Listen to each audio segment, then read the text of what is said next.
दोस्तों, हम आपके लिए सनातन धर्म से जुड़े रहस्य और जानकारी लेकर आते हैं। अतः आपसे निवेदन है कि आप चैनल पर नए हो तो चैनल को सब्सक्राइब जरूर करें ताकि हमारी बात आप तक पहुंच सके। साथ ही वीडियो पसंद आए तो लाइक जरूर करें। आपके लाइक से हमें प्रेरणा मिलती है और हम अपने धर्म की विजय गाथा को दुनिया तक फैला सकने में सक्षम बनते हैं। इसके लिए आपका सहयोग बहुत अनिवार्य है।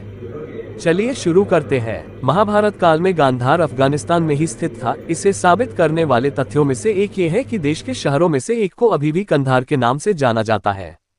ये शब्द गांधार से उत्पन्न हुआ है, जिसका शाब्दिक अर्थ है सुगंधों की भूमि। इस शब्द का उल्लेख ऋग्वेद, महाभारत और उत्तर रामायण जैसे विभिन्न पुराने ग्रंथों में मिलता है। सहस्त्रनाम के अनुसार गांधार भगवान शिव के नामों में से एक है।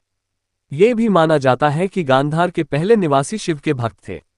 गांधार साम्राज्य में आज का पूर्वी अफगानिस्तान, उत्तरी पाकिस्तान और उत्तर पश्चिम पंजाब शामिल है। महाभारत ऋषि वेद व्यास द्वारा लिखित एक संस्कृत महाकाव्य है। इसमें कौरव और पांडव राजकुमारों के बीच युद्ध की कहानी शामिल है। इस ग्रंथ के अनुसार लगभग 5500 वर्ष पूर्व गांधार पर राजा सुबाला का शासन था। उनकी गांधारी और शकुनी नाम की एक बेटी और एक बेटा था। उनकी बेटी का विवाह धृतराष्ट्र से हुआ था, जो हस्तिनापुर साम्राज्य के राजकुमार थे और बाद में राजा बने। अफगानिस्तान एक ऐसा देश है जिसे साम्राज्यों की कब्र कहा जाता है। यहाँ पर युद्ध और सिर्फ युद्ध ही होते रहे हैं। कहते हैं कि पहले ये क्षेत्र भारतवर्ष के आर्यावर्त के क्षेत्र में एक जनपद गांधार प्रदेश का ही हिस्सा हुआ करता था। महाभारत काल में यहाँ पर राजा सुबह का राज था, जो गांधारी के पिता थे।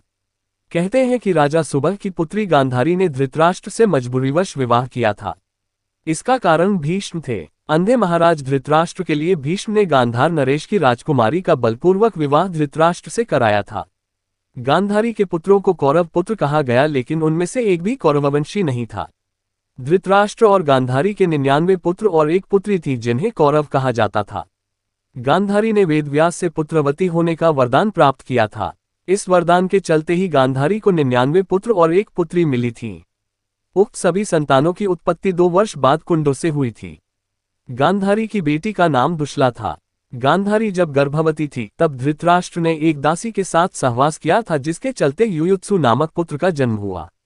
इस तरह कौरव 100 हो गए। गांधारी का शकुनी नामक एक भाई था। पिता की मृत्यु के बाद गांधार का सारा राजपाट शकुनी के हाथ में आ गया। ऐसा कहते हैं कि भीष्म ने राजा सुबल के पूरे परिवार को नष्ट कर दिया था, तो उसका बदला लेने के लिए शकुनी ने कौरव और पांडवों को आपस में लड़वाकर पूरे हस्तिनापुर का नाश करने की साजिश रची थी। महाभारत के युद्ध में अपने 100 पुत्रों को खोने के बाद गांधारी ने क्रोध की अग्नि में जलते हुए श्रीकृष्ण और शकुनी को यह श्राप दे दिया था। श्रीकृष्ण को कहा था कि जिस तरह तुम्हारे कारण मेरे कुल का नाश हुआ है, उसी तरह तुम्हारे कुल का भी नाश हो जाएगा। मौसूल युद्ध के कारण जब श्रीकृष्ण के कुल के अधिकांश लोग मारे गए तो श्रीकृष्ण ने प्रभास क्षेत्र में एक वृक्ष के नीचे विश्राम किया। वहीं पर उनको एक भील ने भूलवश तीर मार दिया, जो कि उनके पैरों में जाकर लगा। इसी को बहाना बनाकर श्रीकृष्ण ने देह को त्याग दिया। उसके बाद द्वारिका नगरी समुद्र में डूब जाती है। इसी प्रकार गांधारी ने अपने 100 पुत्रों की मृत्यु का जिम्मेदार शकुनी को भी माना। गांधारी ने गांधार नरेश शकुनी को श्राप दिया कि मेरे 100 पुत्रों को मरवाने वाले गांधार नरेश, तुम्हारे राज्य में कभी शांति नहीं रहेगी। वह हमेशा आपस में ही उलझा रहेगा। लोगों का मानना है कि गांधारी के इसी श्राप के चलते आज भी अफगानिस्तान में शांति नहीं रहती है। तालिबान से पहले और तालिबान के बाद और फिर से तालिबान के कब्जे के दौरान अभी तक निरंतर इस देश में अशांति का साम्राज्य कायम है। ये देश कभी भी किसी भी काल में पूरी तरह शांत नहीं रह पाया है। एक किंवदंती भी प्रचलित है कि सिकंदर अफगानिस्तान को जीतने के लिए संघर्ष कर रहा था, तो उसकी मां ने एक चिट्ठी भेजी जिसमें लिखा हुआ था कि दुनिया को जीतने वाला सिकंदर इस छोटे से अफगानिस्तान को क्यों नहीं जीत पा रहा है। इस पर सिकंदर ने चिट्ठी का जवाब देते समय उसके साथ अफगानिस्तान की मिट्टी भी भेज दी।